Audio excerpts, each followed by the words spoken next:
मेरे साथ तो उसने हर रोज रेप किया है। उसने मेरे से इतनी गंदी गंदी बात करी है कि मैं मीडिया पर बता नहीं सकती। नंगे बदन मेरे से वीडियो कॉल करने का क्या मतलब बनता है। और इतनी गंदी बात करता है कि शारीरिक रिश्ता बनाना जरूरी होता है, सेक्स जरूरी होता है। ऐसे कौन ससुर बात करता है? मुझे ब्रा पेंटी ला के दी है उसने। कौन करता है ऐसे? दोस्तों आप सभी से नमस्कार। आप देख रहे हैं फरीदाबाद न्यूज़। ये जो आरोपी हैं हीरालाल, ये पुरुष आयोग के साथ यहाँ पर पहुँचे हैं अपना पक्ष रखने के लिए। तो इनसे बातचीत करते हैं, पूछते हैं उन आरोपों की सच्चाई क्या है और अपने पक्ष में ये क्या बातें रखना चाहते हैं। सर नमस्कार। नमस्कार जी। सर आप पर जो आरोप लगाए, आपकी बहू है वो, तो क्या कहना चाहते हैं आप? यही कहना चाहता हूँ कि ये आरोप बिल्कुल निराधार हैं और सारी बातें झूठ हैं जो है। रिश्ते में क्या लगती है वो आप? वो भतीजे की बहू है।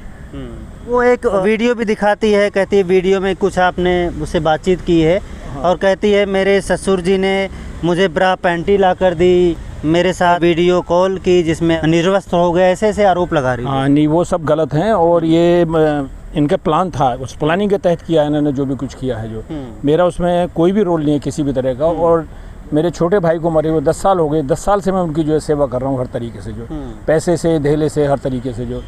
और ये इनके साथ जो ये अभिषेक नाम का जो ये हमारा भतीजा दामाद है, ये इसके साथ लगा हुआ है और ये ही जो है सारे मामले की जड़ है सारी।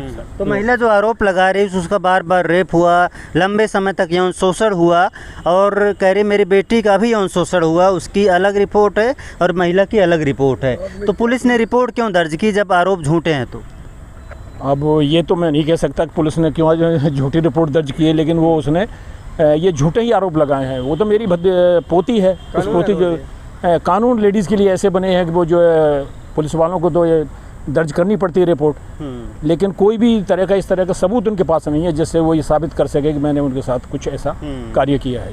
जो कहती है और वीडियो कॉल है जिसमें आप निर्वस्त्र हो गए हैं, ये क्या बातें झूठी? नहीं, ये सब उन्होंने गन पॉइंट पर उतरवाया है। जो उन्होंने अभिषेक ने, और अभिषेक के साथ 2 आदमी और थे, उन्होंने गन रखी थी मेरे उस पर जो है कान पर, तभी उतरवाया जो सारा। और दूर खड़े हुए थे दोनों के दोनों। एक ने जो है वो मुंह पे कुछ लपेटा हुआ था और एक को तो मैं पहचान ही सकता हूँ अगर वो मेरे सामने आ गया। कितने दिन पहले की बात है ये?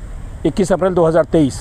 21 अप्रैल 2023 को कह रहे हैं गन पॉइंट पर इन्हें निर्वस्त्र कराया गया वीडियो कॉल पर, ताकि दूसरे लोग आरोप लगा सके यहाँ पर। उसका इन्होंने वीडियो नहीं बनाया, गन पॉइंट का वीडियो नहीं दिखाया, लेकिन उसके वीडियो में साफ आवाज़ आ रही है कि भाई बाहर अगर कोई हो तो उसे गोली मार देना। जो इसके अभिषेक ने कहा स्पेशली कि भाई अगर कोई बाहर हो तो गोली मार देना उसको। ये बातें आपने पुलिस को बताई हैं? हाँ, सब बातें मैंने पुलिस को बताई। स्टेटमेंट दिया है? रिटन क्या उसका रिकॉर्ड है, वीडियो रिकॉर्ड है उसका, जो जिसमें अभी तक रिटन स्टेटमेंट दिया? चैनल पर बोल रहे हैं पहले आपने दिया है। अगर नहीं दिया होगा तो झूठी बातें आपकी। नहीं, मैंने रिटन स्टेटमेंट दिया है उनको। रिटन में जो है पुलिस को भी लिख के दिया है, डिपार्टमेंट उसको जो है पुलिस डिपार्टमेंट को लिख के दिया है और उनकी जानकारी में है सारी चीज़ें। लेकिन वो मेरी बात को कम तवज्जो दे रहे हैं क्योंकि वो रेपिस्ट का मामला है, इसलिए वो जो मेरी बात को नहीं सुन के उसकी बात को ज़्यादा सुनाई। तो ये हनी ट्रैप माना जाए कि आपकी बहू ने आपको लुभाया, आप बातों में आ गए, कुछ न कुछ बातें? हनी ट्रैप टाइप ही है इन्होंने जो भी कुछ किया है। तो कहीं कुछ हो तो नहीं गया इस हनी ट्रैप के? कुछ भी नहीं हुआ है, कुछ भी नहीं हुआ, किसी भी तरह का कुछ भी नहीं हुआ है। कई बार ऐसी चीज़ें हो जाती हैं, बाद में लोग को रेप का आरोप लगा लेते हैं। कई बार ऐसा होता है? नहीं, ऐसा कुछ भी नहीं हुआ है।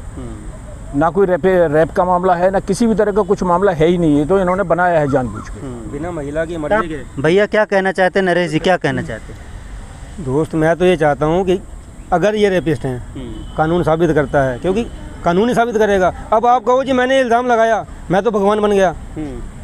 भगवान ने इल्ज़ाम लगाया और तुरंत इसे फांसी दे दो, वो तो मुमकिन नहीं है। इन्वेस्टिगेशन का मतलब ये है कि एक आईओ बैठेगा, इन्वेस्टिगेशन रिपोर्ट देगा और जज के सामने पेश होगी। अगर ये रेपिस्ट हैं तो इनको कोई बचा नहीं सकता। मैं साथ खड़ा हूँ या कोई साथ खड़ा है, तो मैं तो ये कहता हूँ अगर इन्होंने कुछ किया है, इन्होंने क्या, इनके जैसे किसी ने भी किया है, उनको तुरंत तुम फांसी दे दो यार। लेकिन अगर वो महिला झूठी साबित हुई, अगर तो उसको भी लेके चलो साथ में। तराजू के 2 पहलू हैं कि उसको तुम भगवान मान लो जो 10 साल से चुप थी। मामला इनका आपस का है, घरेलू मैटर भी है, फैमिली रिलेशन भी है। तो 10 साल से महिला चुप है, अचानक उठ के आई। अचानक ऐसा क्या हुआ? अचानक ऐसा क्या हुआ? क्या मुझे मिल रहा था और क्या मिलना बंद हो गया, या कोई मुझे लालच मिला? वो कौन इन्वेस्ट करेगा? कई बार महिलाएं बाद में आरोप लगाती हैं, जैसा कि राम रहीम के केस में आपने देखा होगा।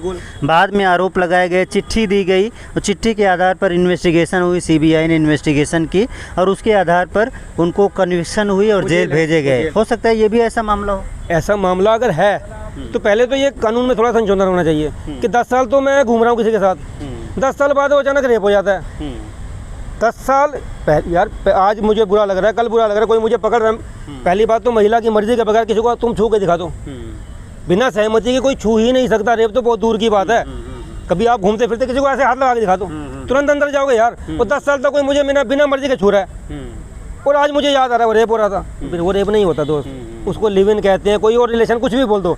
और इनके साथ वो लिव इन में थी आप? वो मैं नहीं कह रहा हूँ, वो नहीं कह रहा हूँ। अगर 10 साल बाद इल्ज़ाम लग रहे हैं, मैं ये नहीं कह रहा ये सच्चे वो सच्चे। अगर इनको कोर्ट मुजरिम घोषित कर दिया, आरोपी घोषित, तो आरोपी तो मैं बन गया हूँ, आरोपी तो ये बन गए हैं। लेकिन अगर कल को इनको सज़ा होती है तो 1 महीने की सज़ा मुझे भी होनी चाहिए, क्योंकि मैं इनके साथ खड़ा हूँ। एक सज़ा उनको भी होनी चाहिए, समाज के जो लोग साथ खड़े हैं। ऐसे ही उस महिला के साथ जो खड़े हैं, मोमबत्ती गैंग, जो मोमबत्ती लेके किसी महिला के साथ चल देते हैं। वो जब महिला उनकी कोर्ट में जाके मुकर जाती है, पैसे लेके मुकर जाती है, कहती है नहीं चेहरा नहीं पहचान रही, तो उस महिला के खिलाफ वो गैंग कहाँ चला जाता है? वो मोमबत्ती गैंग अचानक गायब हो जाता है। उस मोमबत्ती गैंग का फर्ज है कि उस समय जब आपकी प्यारी महिला, लाडली महिला जाके कोर्ट में कहती है नहीं मेरे को याद नहीं, शायद ये वो इंसान नहीं, तो उस महिला के खिलाफ तुम लोग कब सड़कों पे उतरोगे? उस महिला को सज़ा दिलाने के लिए, कि उस महिला को जो इनके लिए सज़ा मांगी जा रही है कोर्ट में, वो सज़ा उस महिला को कब मिलेगी? मैं कहता हूँ ये एक एफिडेविट कोर्ट में देंगे कि अगर मेरे को जो है सज़ा 7 साल की बनती है, मुझे फांसी दो। ये सब लिख के देंगे एफिडेविट, उस महिला से लिखवाओ आप कि अगर मैं झूठी साबित होती हूँ, मेरे इल्ज़ाम झूठे साबित होते हैं, तो मुझे जो सज़ा मैं इनके लिए मांग रही हूँ 2 साल 5 साल जो कानूनन सज़ा है वो सज़ा मुझे दी जाए। एफिडेविट उससे जमा कराओ, किसी आयु की जरूरत नहीं है, बाकी फैसला जज करेंगे। ऐसा एफिडेविट होना चाहिए। अगर हम कोर्ट में जा रहे हैं, किसी एक पक्ष को तो सज़ा होनी चाहिए, या जिस पे आरोप लग रहे हैं या जो झूठे आरोप लगा रहा है। अगर आरोप सच्चे हैं तो मेरे को सज़ा मिल ही गई, ऑटोमेटिकली मिल गई। अगर झूठे हुए तो मेरा जो 5 साल 2 साल 4 साल सामाजिक बलात्कार हुआ, ये सामाजिक बलात्कार है मेरा, अगर मैं 2 साल बाद बरी होता हूँ तो जो मेरा बलात्कार हुआ उसकी कीमत कौन दे रहा है? उसकी कीमत कौन चुका रहा है? कानून ने कह दिया घर जाओ, मैं तो घर गया, समाज सोचता पैसे दे के आया, वो डर के मुकर, बेचारी डर के मुकर गई। जो 10 साल से पहले मुकरी नहीं, आज वो डर लग गई। ऐसा कौन सा डर था भाई जो कोर्ट में आके लगता है, उससे पहले नहीं लगता? तो उस डर को निकालो। उस डर का एक ही कारण है, उसको सज़ा का प्रावधान कर दो। अगर कोई महिला झूठी है, मेरे पे आरोप स्थापित नहीं कर पाती, तो केस जो है उस महिला के लिए सज़ा का प्रावधान हो। और ऐसे ही इस केस में हो, एफिडेविट मस्त कर दो। एफिडेविट उससे हो, शपथ पत्र उसको बोलते हैं, शपथ पत्र देगी कि मैं अपने आरोप साबित करूंगी। अगर नहीं साबित कर पाई तो जो सज़ा मैं हीरालाल जी के लिए मांग रही हूँ वो सज़ा मुझे दी जाए। तब कोई अपना कार्ड मैं नहीं खेलूँगी, कोई मैं माफ़ी का नाम नहीं करूँगी, मेरे को माफ़ कर दो जी, मैं अपना हूँ, मजबूर हूँ, मेरे बच्चे हैं, कोई बच्चे नहीं। नीम का जाओ, सज़ा पाओ। तो आरोपों को साबित करना बड़ा मुश्किल है, और आजकल एक ही सॉल्यूशन है, नार्को टेस्ट।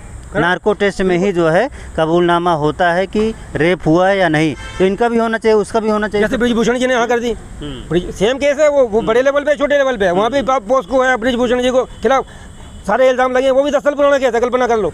वो बड़े लेवल का छोटे लेवल का दोनों केस करीब करीब जुड़े हुए, टाइमिंग भी सेम है, करीब करीब टाइमिंग सेम है। वहाँ पे पोस्को हट गया, यहाँ भी शायद हट जाएगा, शायद मेरी उम्मीद है। सर आप तैयार हैं? हाँ, नार्को टेस्ट के लिए मैं तैयार हूँ, पक्का तैयार हूँ। अगर नार्को टेस्ट होता है तो दोनों का होना चाहिए, दोनों का होना चाहिए, दोनों का नहीं, तीनों का होना चाहिए। उसके पीछे वो मेरी पोती का भी नार्को टेस्ट होना चाहिए, भाई झूठ बोल रही है सच बोल रही है, और अभिषेक का भी होना चाहिए नार्को टेस्ट। आप लोग देख रहे हैं, सीधा सोल्यूशन है, नार्को टेस्ट किया जाए। हीरालाल जी का भी, महिला का भी, अभिषेक गोस्वामी जी का भी, और जो भी आरोप लगा रहे हैं सबका नार्को टेस्ट होना चाहिए। सर तैयार हो गए हैं, बाकी देखते हैं तैयार होते हैं कि नहीं, देखते हैं क्या होता है। फरीदाबाद न्यूज़ से धर्मेंद्र प्रताप सिंह, नमस्कार।